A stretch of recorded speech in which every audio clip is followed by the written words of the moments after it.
I genuinely believe that the Liberal Party is going to do worse in the 2025 federal election with Mark Carney leading them than if they had just kept on Justin Trudeau.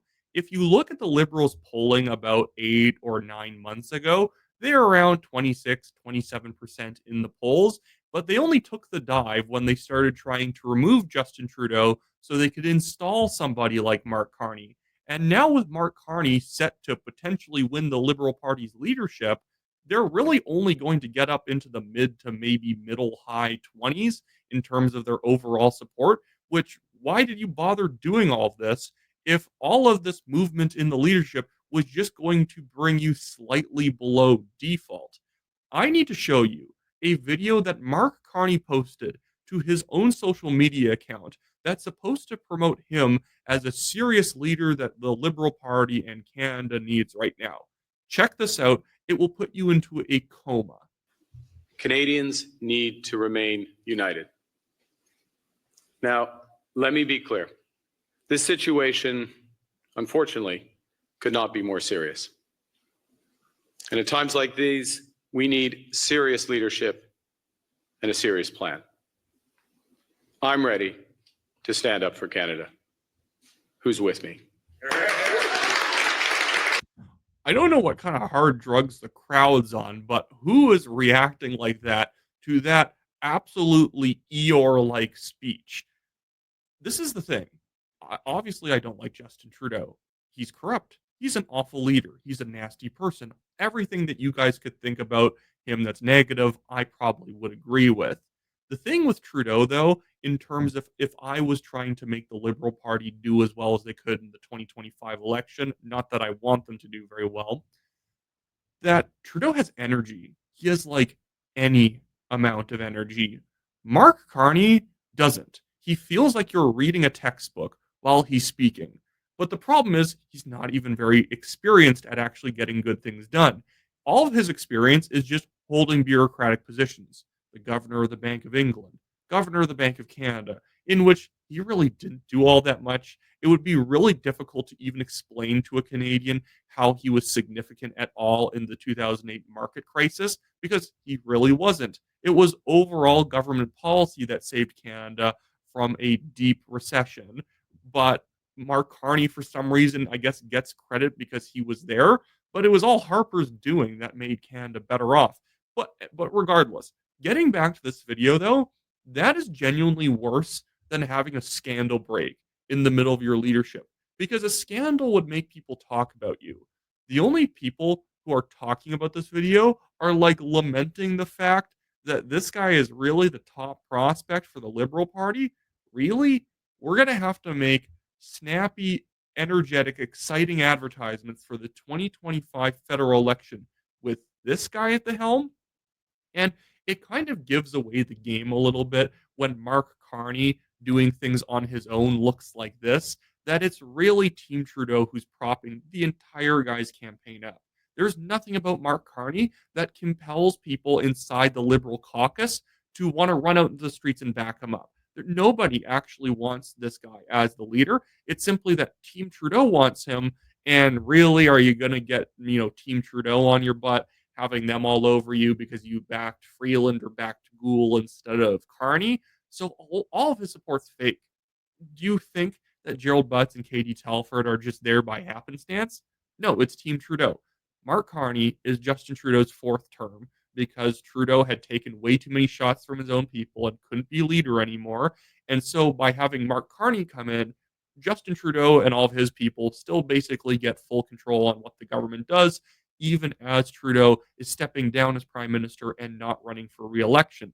Even Trudeau's entire wedding party, all of the people who are involved in liberal politics, who are in that famous photo carrying Justin Trudeau on his wedding day, are all endorsing Mark Carney. Mark Miller, you have Seamus O'Regan, Gerald Butts, I believe there's a couple more there. Nothing about this guy is real at all. And here's a great clip to prove it to you. Here is him on the BBC talking about how he is getting briefings and keeping up to date with ministers in Trudeau's cabinet. He's not even a member of the government.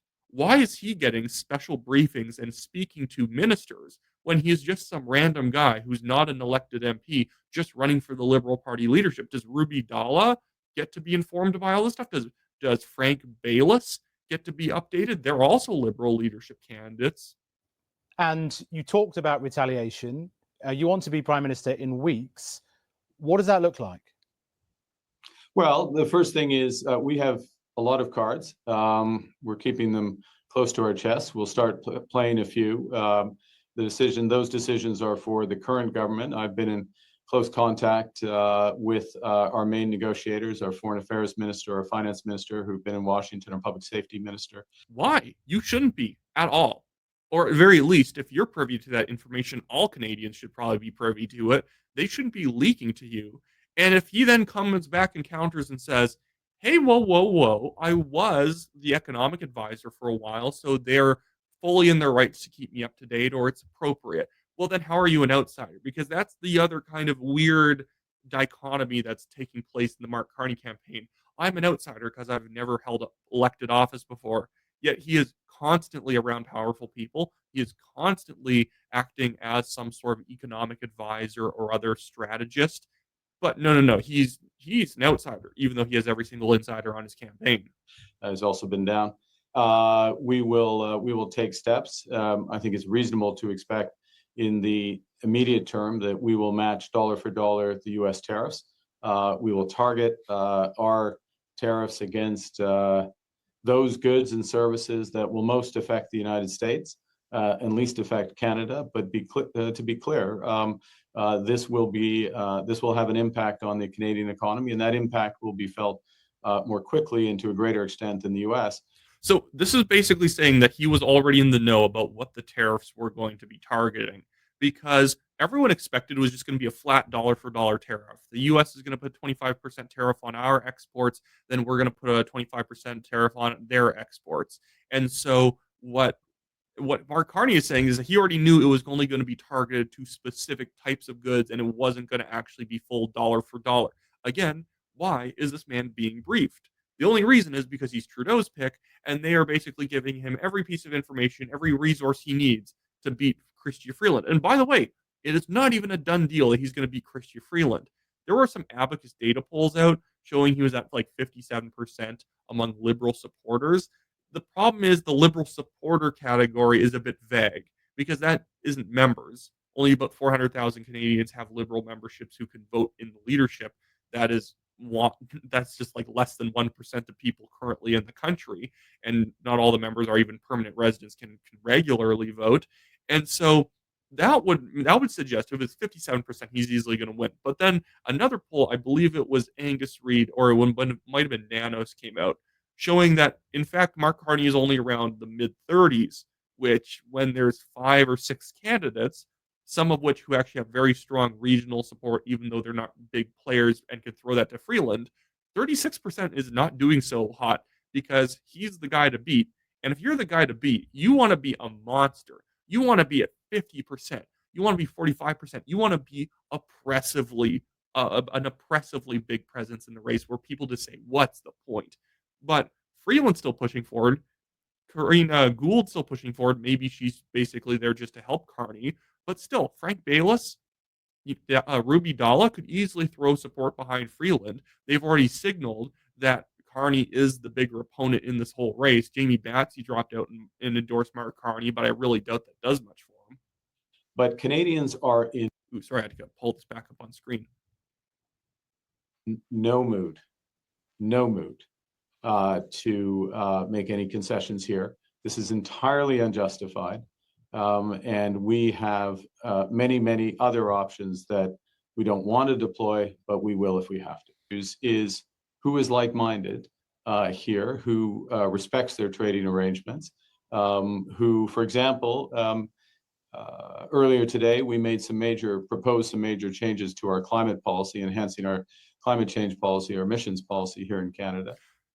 Is this man actually going to beat Poilievre? I think not. With this kind of delivery, just this comatose energy, you can't win. The thing is that people oftentimes undervalue theatrics in politics. This is where I find PPC people will constantly point me to their platform. Oh, the platform's so good. people should be voting for us. And I agree that their platform is quite good in certain areas. Some areas I don't agree with them. They kind of generically pretend like their platform is just the greatest. Who could disagree with us? There are things I could disagree with. There's things I think are better than conservative platform. All that. But the thing is, theatrics matter. Your ability to appeal to the public, seem like a larger than life figure that someone can say, I could see that guy being prime minister. Mark Carney, I can't see that guy being anything but a corporate accountant. I can't see him being anything but a middle manager. And that's the problem. Even Freeland, because she's been the deputy prime minister and the finance minister, she actually, as much as she's a kind of twitchy, nervous person, comes off more prime ministerial, comes off as a bigger figure.